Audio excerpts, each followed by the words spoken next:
ঝালকাঠির নলছিটি উপজেলার ৩৭ নং মধ্য গোপালপুর সরকারি প্রাথমিক বিদ্যালয়ে শিক্ষকদের অনুপস্থিতি, সময়মতো উপস্থিত না হওয়া এবং দপ্তরের দায়িত্বে গাফিলতির অভিযোগ উঠেছে।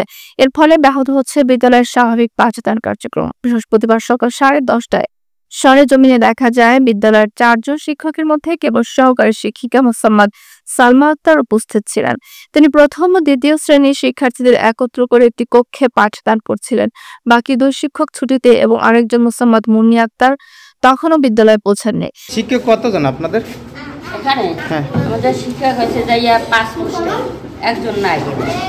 এখন ওই মোট কতজন? এখন আছে আমরা ৪ জন। ৪ জন। আর উপস্থিত আছেন আপনি একা? হ্যাঁ, আমি একা, আর ওই হেড ম্যাডাম ছুটিতে আছে, আর ওই রিনা ম্যাডাম। আপনি একাই এই কন্ট্রোল করতেছেন এই ক্লাস? না, উনি তো আসবে, অফিসেরও আসবে। বাজে তো 10টা, 10:30। আপনার অন্যান্য রুম বন্ধ করেন, তালা বন্ধ করেন। এখনো রুম আপনার এখন।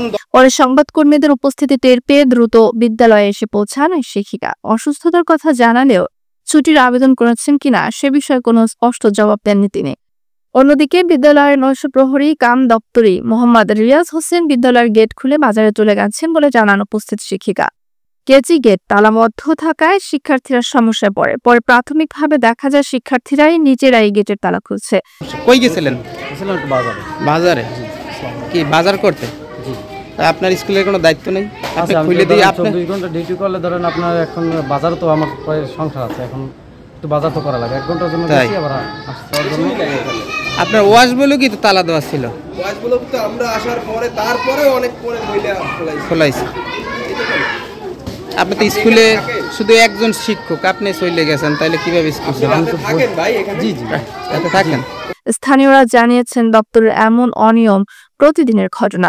অভিযোগ আছে তিনি শিক্ষার্থীদের দিয়ে ব্যক্তিগত কাজও করে থাকেন। এ বিষয়ে স্থানীয় একাধিক অভিভাবক ক্ষোভ প্রকাশ করে বলেন, শিক্ষকরা হাজিরা দিয়ে অনেকে বাড়ি চলে যান, আমাদের শিশুরা ঠিকমতো শিক্ষা পাচ্ছে না। স্কুলে শিক্ষার্থীর সংখ্যাও কমে যাচ্ছে। বিদ্যালয়ের প্রধান শিক্ষিকা শাহিনা বেগম বলেন, আমি বর্তমানে ছুটিতে রয়েছি, একজন শিক্ষিকার ছুটি অনুমোদিত, তবে অন্যজন কেন দেরি করেছেন এবং দপ্তরের দায়িত্ব অবহেলার বিষয়টি খতিয়ে দেখে ব্যবস্থা নেওয়া হবে। তিনি সংবাদ প্রকাশ না করতে এবং ঊর্ধ্বতন কর্তৃপক্ষকে না জানাতে অনুরোধ করেন, যা আরো প্রশ্নের জন্ম দেয়।